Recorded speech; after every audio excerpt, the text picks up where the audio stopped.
They say Dean Martin could charm anyone: presidents, movie stars, beautiful women. Even his worst enemies would melt under that lazy smile and effortless cool.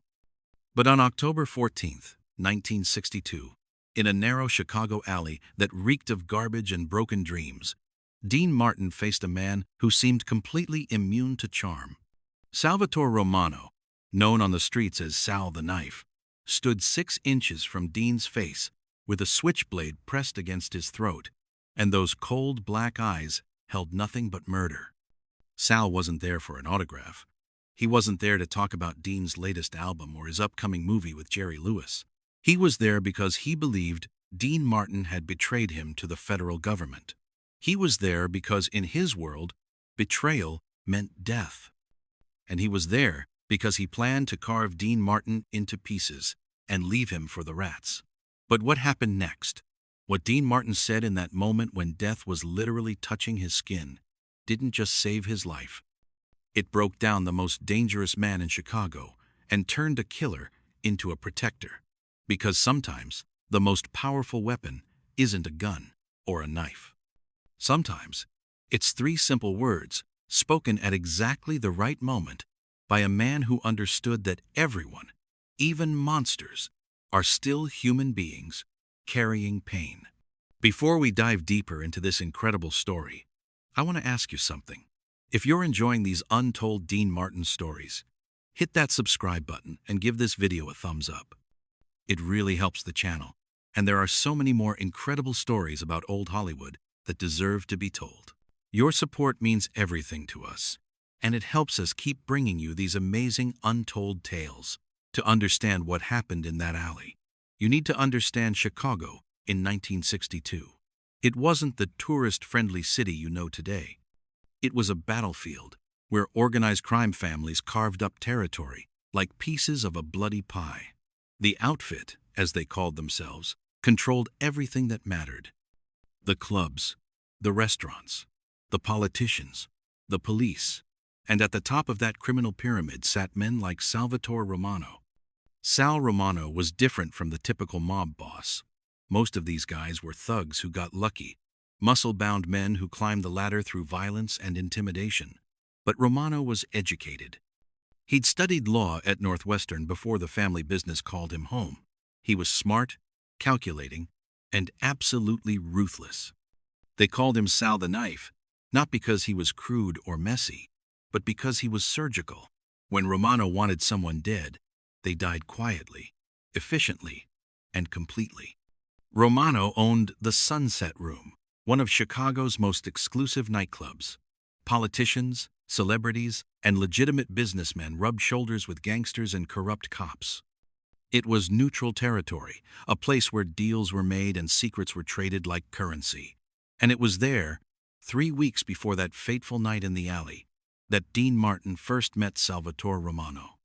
Dean was in Chicago for a 2-week engagement at the Palmer House. Big money, sold-out shows, the kind of booking that could set a performer up for months. But Dean being Dean, he wanted to see the real Chicago nightlife. Someone mentioned the Sunset Room, said it was where the action really happened. So Dean, always curious about the authentic experience, decided to check it out. The Sunset Room was everything Dean had heard, and more. The music was hot, the drinks were cold, and the atmosphere was electric with danger. Dean found himself at the bar, nursing a scotch and watching the crowd when Salvatore Romano approached him. "Mr. Martin," Romano said, extending a manicured hand. "Sal Romano, I own this place. Welcome to Chicago." Dean shook his hand, immediately noticing the firm grip and the intelligent eyes. This wasn't some street thug. This was a businessman who happened to be in a very dangerous business. They talked for over an hour that first night. Romano was charming, well-read, and surprisingly knowledgeable about music. He told Dean stories about the old days in Chicago, about Al Capone and the legends who built the city's underworld. Dean found himself genuinely enjoying the conversation. Romano seemed like a man trapped in a life he hadn't necessarily chosen, a scholar who'd inherited a kingdom built on violence. Over the next 2 weeks, Dean became a regular at the Sunset Room. He and Romano developed what could almost be called a friendship. They talked about music, about family, about the burdens of living up to other people's expectations. Romano confided things to Dean that he'd never told another soul. His fears about the future of organized crime, his worries about bringing his young son into a world that might not exist much longer. Dean listened without judgment, offering the same easy companionship he gave to everyone he genuinely liked. But what Dean didn't know was that Salvatore Romano was living on borrowed time. The Federal Bureau of Investigation had been building a case against him for 3 years. They had wiretaps, surveillance photos, and most dangerously, they had turned one of his most trusted lieutenants into an informant. Romano's empire was crumbling, and he was too proud or too stubborn to see it. On October 10th, just 4 days before the confrontation in the alley, Romano's world exploded. Federal agents raided the Sunset Room, his private office, and 3 other properties he owned around the city. They seized financial records, arrested 6 of his key associates, and worst of all, they seemed to know details about Romano's operation that only his inner circle should have known. Romano was paranoid by nature. You don't survive in his business without constantly watching your back, constantly questioning everyone's motives. But this felt different. The agents knew too much. They had conversations, dates, amounts. Someone close to him was talking, and Romano was determined to find out who. The investigation led him to a devastating conclusion. The only outsider who'd been given access to his world in recent weeks was Dean Martin, the famous singer who'd charmed his way into Romano's confidence, who'd sat in Romano's private booth night after night, listening to conversations that could destroy everything Romano had built. Romano's trusted advisor, a man named Giuseppe Torino, laid out the case against Dean. Martin had been asking questions, Torino said. Casual questions, but the kind that could gather intelligence. Questions about Romano's business relationships, his financial arrangements, his future plans, and the timing was too convenient. Dean shows up, gains Romano's trust, and 3 weeks later the feds know everything. The evidence was circumstantial, but in Romano's world, circumstantial evidence was often all you needed to sign a death warrant. Romano felt betrayed, foolish, and absolutely furious. He'd opened his heart to this Hollywood pretty boy, and this was how he was repaid. Dean Martin was going to pay for his treachery with his life. October 14th was Dean's last night in Chicago. His engagement at the Palmer House was over, and he was scheduled to fly back to Los Angeles the next morning. He decided to take one final walk through the city, to say goodbye to a place that had surprised him with its warmth and energy. Dean was walking south on State Street around 11:30 at night when he noticed the car following him. A black Cadillac, moving slowly, staying about half a block behind. Dean wasn't naive about the world he'd been moving in for the past 2 weeks.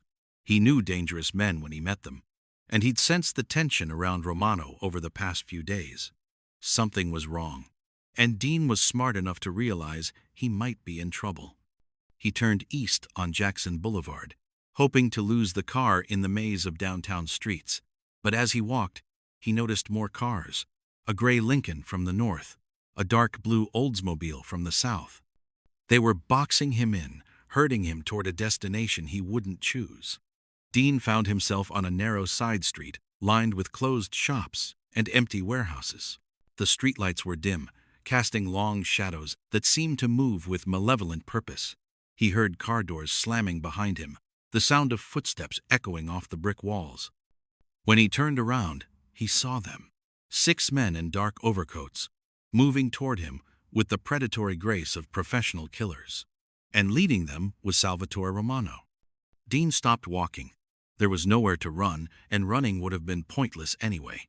These men knew the city better than he did, and they had cars, weapons, and the advantage of planning. Dean Martin might have been the king of cool, but he wasn't stupid. He was trapped, and everyone involved knew it. Romano approached slowly, his hands in his coat pockets, his face a mask of controlled fury. The other men spread out, forming a semicircle that blocked any possible escape route. Dean stood perfectly still, his hands visible, His posture relaxed despite the circumstances.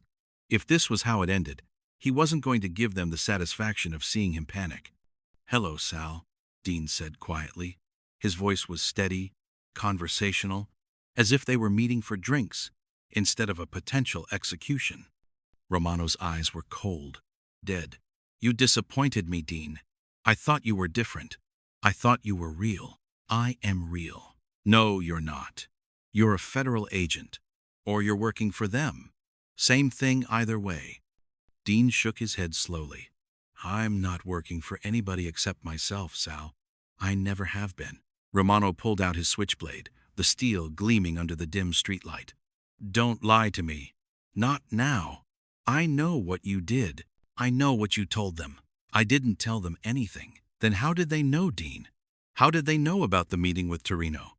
How did they know about the shipment from Detroit? How did they know details that only 3 people in the world should have known?" Dean realized what was happening. Romano wasn't just angry. He was hurt. He'd trusted Dean. Perhaps the first time in years he'd trusted anyone outside his immediate family. And now he believed that trust had been betrayed. This wasn't just about business or security. This was personal. Romano stepped closer, the knife now inches from Dean's chest. "I liked you, Dean. I really liked you. That's what makes this so goddamn hard."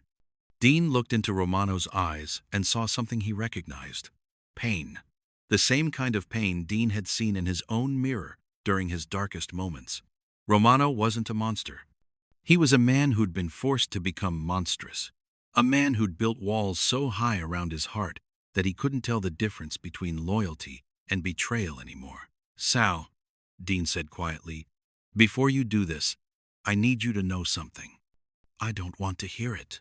"Your son called you last night." Romano's hand tightened on the knife, but he didn't strike. "How do you know about that?"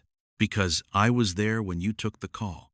I was sitting in your office having a drink while you talked to him. And you know what I heard?" Romano said nothing, but Dean could see the confusion in his eyes. "I heard a father," Dean continued. "I heard a man who loves his boy more than anything in the world. I heard you tell him to study hard, to stay away from your business, to be better than you've been able to be. And then I heard you hang up that phone and cry." The words hit Romano like physical blows. His face went pale, and the hand holding the knife began to tremble. Dean took a small step forward.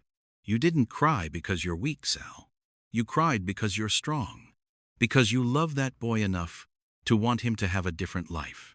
And that's when I knew." "Knew what?" Dean looked directly into Romano's eyes. "Your son's sick." The knife clattered to the ground. Romano's knees buckled, and he had to lean against the brick wall to keep from falling. The other men looked confused, uncertain. They'd come here to watch their boss execute a traitor, not to see him break down in tears. Romano's voice was barely a whisper. "How?" "The way you talked to him. The way you've been acting these past few days. The doctor's visits you thought nobody knew about. The phone calls to specialists. I've seen it before, Sal. I've watched good men carry that kind of weight." Romano slid down the wall until he was sitting on the dirty concrete, his head in his hands. "Leukemia. They say he's got maybe 6 months." Dean knelt down beside him, ignoring the armed men who were staring in shock at their collapsed leader. "That's why you've been so paranoid. That's why you think everyone's betraying you. You're scared. And scared men see enemies everywhere." Romano looked up at Dean, tears streaming down his face. "He's only 12 years old. 12! What kind of God gives cancer to a 12-year-old boy?" "I don't know," Dean said honestly. "But I know what kind of father fights for him. And that's what you need to be doing right now, not wasting time on me." Romano wiped his eyes with the back of his hand. "The feds know everything, Dean. Everything. If it wasn't you, then who?" Dean helped Romano to his feet. "Does it matter? What matters is getting your boy the best treatment money can buy. What matters is spending whatever time you have left with him." Romano stared at Dean for a long moment. Then, quietly, he said, "I almost killed you. But you didn't." "I was going to." "But you didn't," Dean repeated. "Because underneath all that armor you wear, you're still the man who cries for his son. And that's the man I want to help. Romano's voice broke. Help me, how? Dean put his hand on Romano's shoulder. I know people, doctors, the best in the country. Let me make some calls. Why would you do that? After what I just did to you? Dean smiled. The first time he'd smiled since the confrontation began. Because your son needs his father alive and fighting, not dead in prison or buried in some unmarked grave. And because sometimes the difference between a good man and a bad man is just the choices they make when everything's falling apart. Romano turned to his men, who were still standing there in confused silence. Go home, all of you. This is over. Boss, one of them said hesitantly. What about, I said go home. Romano's voice carried all the authority of a man who'd commanded respect through fear for 20 years. But now there was something else in it. Hope. As the men dispersed, Romano turned back to Dean. I owe you an apology, and a debt I can never repay. You don't owe me anything. Just promise me you'll get that boy the help he needs. Romano nodded, unable to speak. Dean started to walk away, then turned back. Sal, the leak in your organization? Check your phones. All of them. The feds have been listening to everything for months.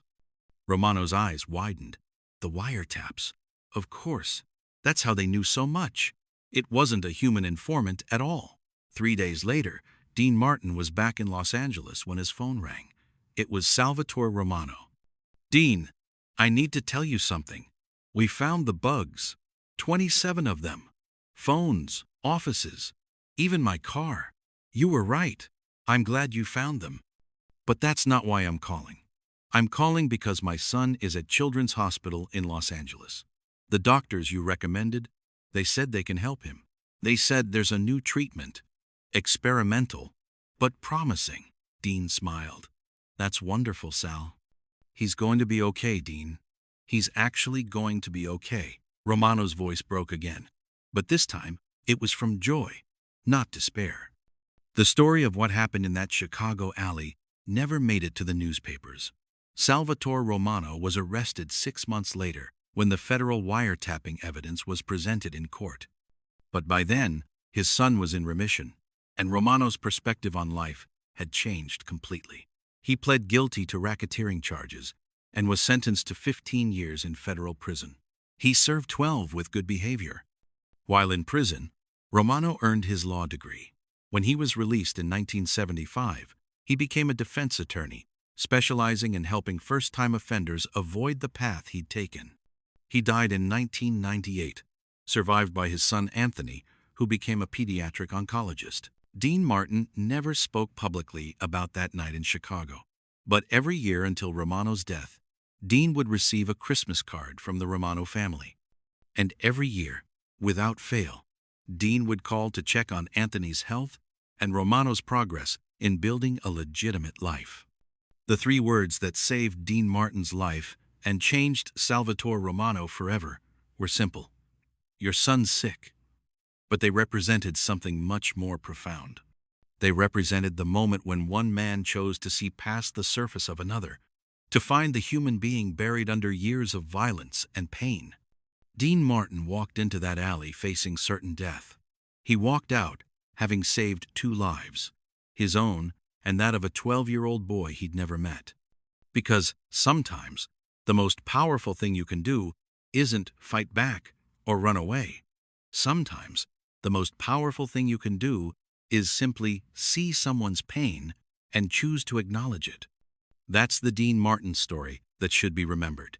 Not the entertainer, not the Rat Pack legend, but the man who looked at a killer and saw a father. The man who, when faced with his own mortality, chose compassion over self-preservation. That's not just courage, that's wisdom.